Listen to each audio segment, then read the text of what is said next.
Welcome back to my channel. Let's continue Cranium next chapter. Let's enjoy this video.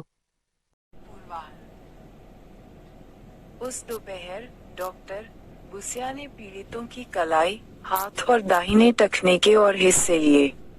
अगर वे अलग अलग शरीरों से नहीं निकले होते तो वे अच्छी स्थिति में होते। बुआ, फिया और पुलिस विभाग के फोरेंसिक जांचकर्ता को इन बिखरे हुए हिस्सों को सही शवों में वापस जोड़ना था। कल्पना कीजिए कि आप किसी को गलत पैर लगा रहे हैं। आपदाओं या दुर्घटनाओं के मामले में पहचान सत्यापन में यह एक समस्या थी। सुबह सुबह ममीकृत खोपड़ी को देखकर बुआ दोपहर तक परेशान रही। उसने अपने काम पर ध्यान नहीं दिया। ये चीज यहाँ इतनी अजीब थी कि मालिक को पता ही नहीं चला कि यह उनकी आखिरी उड़ान थी।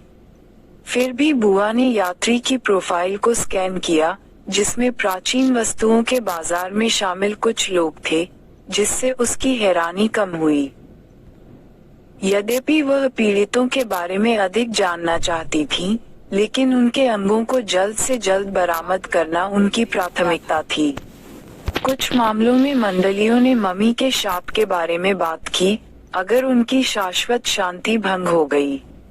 जो लोग ऐसा करते थे, उनके लिए दुर्भाग्य की बात थी। विज्ञान द्वारा सिद्ध न किए जाने पर भी बुआ ने कभी भी इस विश्वास का अनादर नहीं किया था।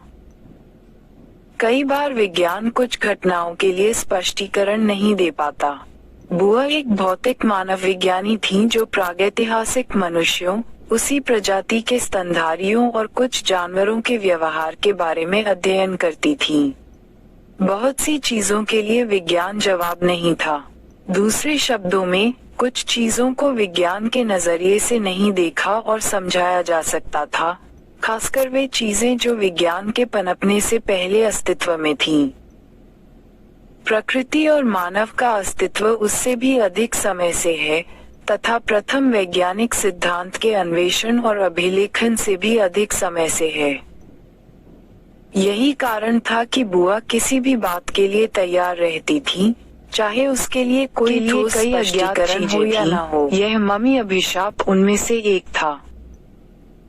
सौभाग्य से उसकी फिन्या भी वहाँ थी, अन्यथा उसे पता नहीं चलता कि क्या करना है। सवाल ये था कि वह खोपड़ी वहाँ क्यों थी। बुसिया ने अपने प्रोफेसर से प्राचीन वस्तुओं के बाजार के बारे में सुना था। वस्तु जितनी पुरानी होती है, उतनी ही मूल्यवान होती है। ममीकरण लंबे समय तक संदेह और आकर्षण का विषय रहा है। जब रसायनों की खोज नहीं हुई थी, तब शरीर को संरक्षित करने से लेकर ऐसा करने में जो कुछ भी उपलब्ध था उसका उपयोग करने की शुद्ध बुद्धि तक। बेशक, इसकी कीमत बहुत अधिक थी। इस दुनिया में ऐसे अजीबोगरीब लोग थे जो इन वस्तुओं को सांस्कृतिक विरासत और शैक्षणिक मूल्य के रूप में छोड़ने के बजाय इनके मालिक बनना चाहते थे। फिर ये वस्तुएं समय के साथ नष्ट हो गईं और इनका कोई अच्छा उपयोग नहीं हुआ। बुसिया को इस बारे में काफी जानकारी थी, जैसे कि हाल ही में आए एक लोकप्रिय समाचार आया जिसमें होमो इरेक्टस जैसी हमारी सबसे करीबी खोपड़ी को विकासवादी शिक्षा प्रदर्शनी के लिए दूसरे देश में ले जाते समय चुरा लिया गया। वे अभी भी इसे वापस पाने की कोशिश कर रहे थे, लेकिन निश्चित रूप से इसे गायब होने में बहुत समय नहीं लगा। यह मानव विज्ञानी वर्ग में एक बड़ी भूल थी। क्यों? क्योंकि ये नमूने दुर्लभ थे, विलुप्त प्रागैतिहासिक मानव के नमूने के लिए तो और भी अधिक दुर्लभ। होमो इरेक्टस आज के मानव, होमो सेपियन के सबसे करीब था। इरेक्टस का मतलब था धरती से सीधा खड़ा शरीर। लेकिन वे विलुप्त क्यों हुए, यह मानव विज्ञानियों के लिए एक सवाल था, क्योंकि उन्हें उम्मीद थी कि ये जीवाश्म उन्हें जवाब और स्पष्टीकरण दे सकते हैं। लेकिन कुछ लोग तो इसे सिर्फ अपने घर की शोकेस कैबिनेट में रखना चाहते हैं। मैं इसे कहाँ रखूं? बुआ नामक एक आदमी की आवाज सुनाई दी। वह टेंट के प्रवेश द्वार की ओर मुड़ी।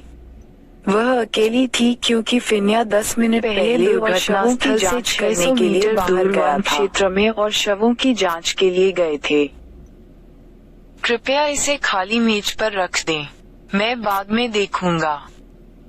ठीक है।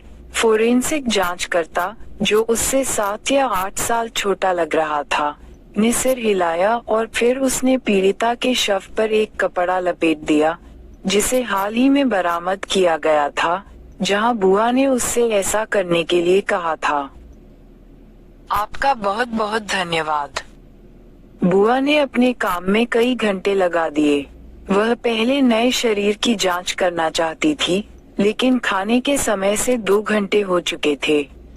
अगर वह धीमी होती तो उसे खाना छोड़ना पड़ता। ये ऑपरेशन 15 दिनों के लिए निर्धारित किया गया था, अधिकतम 20 दिनों के लिए। स्थानीय लोगों को अपनी खेती पर लौटने के लिए क्षेत्र को साफ करने की आवश्यकता थी। 15 शवों को बरामद करने और उनकी पहचान सत्यापित करने के लिए 20 दिन।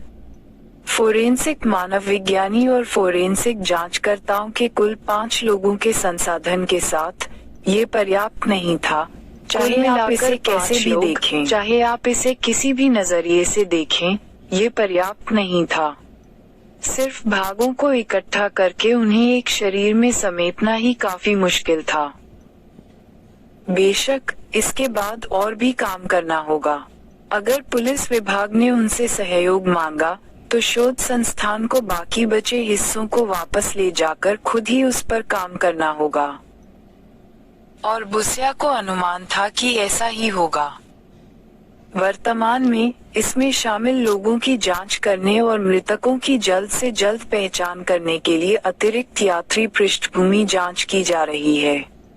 ममीकृत अवशेषों का तो जिक्र ही नहीं किया जा सकता, जो पहले से ही यहाँ नहीं होने चाहिए थे। पिछले 6 दिनों में बुआ और फिन्या ने मृतक के शव को इकट्ठा करके उसका संकलन किया था। केवल 2 शवों को एक साथ लाया जा सका। उन्हें देखने, तस्वीरें लेने और फिर उन्हें एक काले जिपलॉक बैग में रखने में लगभग आधा दिन लग गया। विभाग की फोरेंसिक विज्ञान इकाई के अधिकारियों ने ऊतक एकत्र किए और उन्हें जांच के लिए ले गए। Have a nice day. See you soon in next episode.